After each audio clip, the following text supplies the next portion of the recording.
दोस्तों, स्वागत है आपका फिर से नैनीताल शहर से। और हालात शहर के भाई बहुत बिगड़े हुए हैं। सुबह करीब 4-5 बजे से बहुत बिगड़े हुए हालात हैं। अभी खड़े रिक्शा स्टैंड से दिखाता हूँ कि शाम का करीब 4-4:30 का समय और इस समय हालात क्या हैं। सुबह से तो बारिश होने में है और घर से निकल के आए थे, बारिश में भीगे हैं भैया, पूरे कपड़े वपड़े सब भीगे हैं। अभी थोड़ा सा ये बारिश रुकी है तो कैमरा बाहर निकाला ताकि आपको कुछ दिखा सकूं। देखिए पहाड़ों पे बादल कैसे जा रहे हैं, दिखाता हूं आपको। सामने की तरफ चाइना पीक में देखिए नज़ारा क्या खूबसूरत है। सारे बादलों ने आके चाइना पीक की जो चोटी दिखती है उसको ढक लिया। देखिए ये बरसात में ऐसे नज़ारे बहुत अच्छे देखने को मिलते हैं भाई। ये देखिए भाई कैसे गुजर रहे हैं बादल, देख रहे हैं सामने। ये देखिए कैसे गुजर रहे हैं बादल। और ये यहीं का हाल नहीं है, ये इस तरफ चाइना पीक की तरफ से होते हुए निकल के आ रहे हैं बादल और यहाँ से निकल के फिर इस तरफ ये जा रहे हैं, जो मैंने आपको पहले व्यू दिखाया था इस तरफ। और अब जाके थोड़ा सा पब्लिक निकल के बाहर आई है, वरना सुबह से जितनी बारिश थी ये 4-4:30 बजे के आसपास से तो मुझे महसूस हुआ था कि बारिश हो रही है। तो उस समय से अभी तक देखिए हालात क्या हैं। अब जाके थोड़ा रुकी है तो लोगों की चहलकदमी शुरू हुई है, लोग चल रहे हैं। और हवा तो इतनी तेज़ है ना भाई, अभी भी ये देखिए पेड़ कैसे हिल रहे हैं। ये देखिए बहुत तेज़ हवा है और अभी भी कुछ कह नहीं सकते हैं, कोई भरोसा नहीं है कि शाम तक मौसम ऐसा ही रहेगा कि और कुछ बारिश का आसार।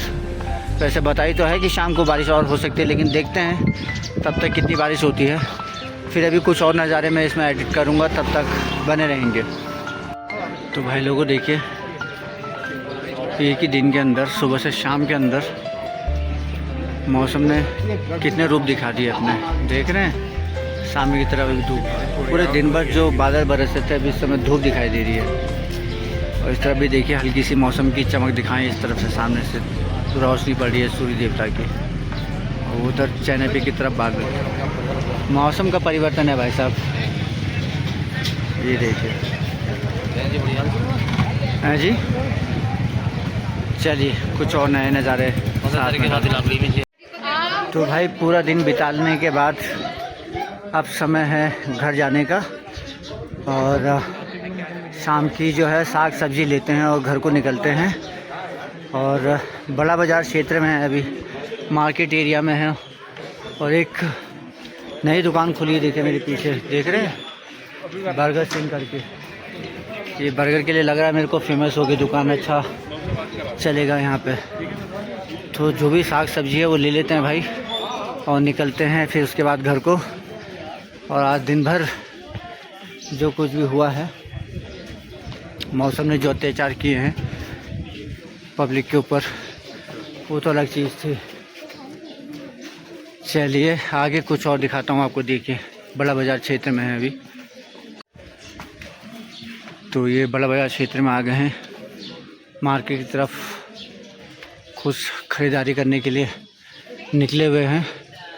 इस तरफ अपनी ये सब्जी वगैरह अगर आपको ख़रीदनी है तो इस तरफ आप ले सकते हैं।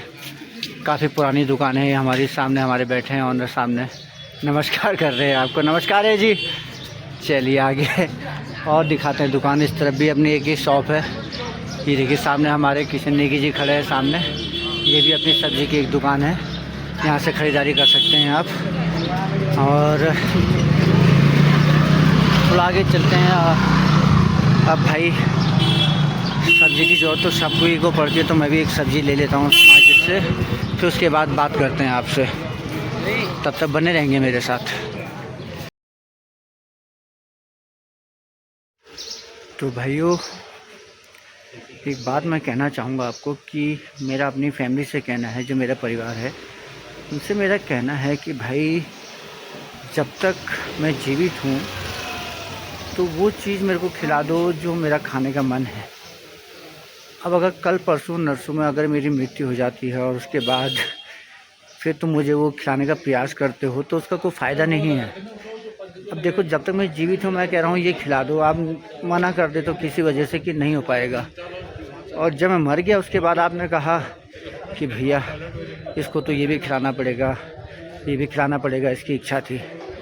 तो फिर उस समय जो आप अपना कर्म कर रहे हैं उसका कोई फ़ायदा नहीं है। उससे अच्छा है कि इस समय आप अपना वो कर्म करें जिससे इस समय आपकी आत्मा तृप्त हो, मेरी आत्मा तृप्त हो, सबको खुशी मिले, है ना। बाद में हमने वो काम किया तो उससे कोई फ़ायदा तो मिलेगा नहीं। तो थोड़ा सा अपनी फैमिली से कहना चाहूँगा कि समझें इस चीज़ को। और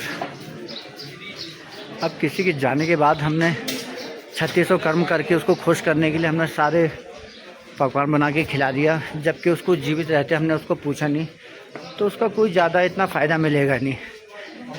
क्योंकि जब मेरा शरीर जो है नश्वर हो गया है और मुझे कुछ दिन दुनिया की खैर खबर नहीं है और मैं सब आप मेरे लिए कर रहे हो, तो कोई फ़ायदा थोड़ी है उसका।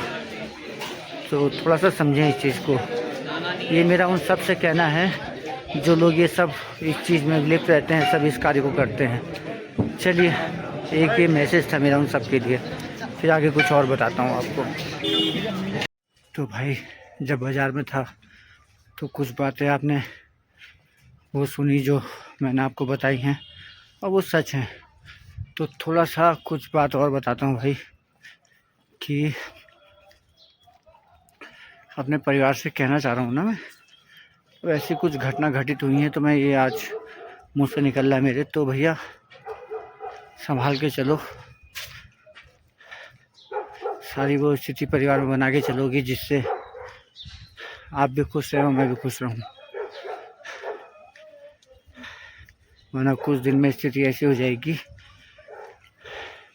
एक नज़ारा आप और कर लीजिए, खूबसूरत नज़ारा। ये देखिए चाइना पीक की तरफ देखिए, बादल कितने सुंदर लगे हुए हैं भाई साहब,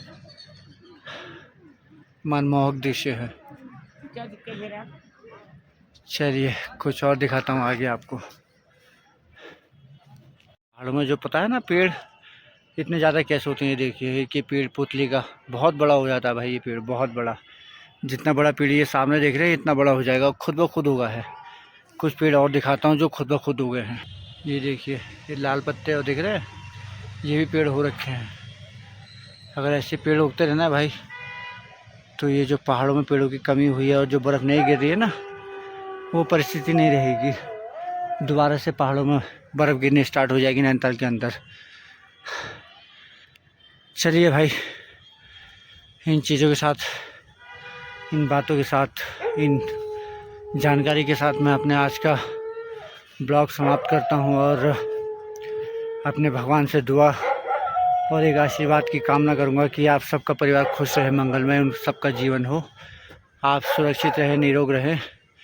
इन्हीं कुछ शब्दों के साथ अपने आज के ब्लॉग का समापन कर रहा हूँ और फिर कुछ नई जानकारियों के साथ फिर आपके सामने आऊँगा। तब तक अपना प्यार, अपना मोह मेरे साथ लगाए रखें ताकि मैं कुछ आपको नया और दिखा सकूं। और भाई आज दिन भर जो बारिश ने रुलाया ना, आप सब ने भी वो भोगा, मैंने भी भोगा है। चलिए फिर कुछ नई जानकारियों के साथ फिर मिलते हैं और मुझे उम्मीद है कि आज का मेरा ये ब्लॉग आपको पसंद आएगा। चलिए फिर मिलते हैं भाई।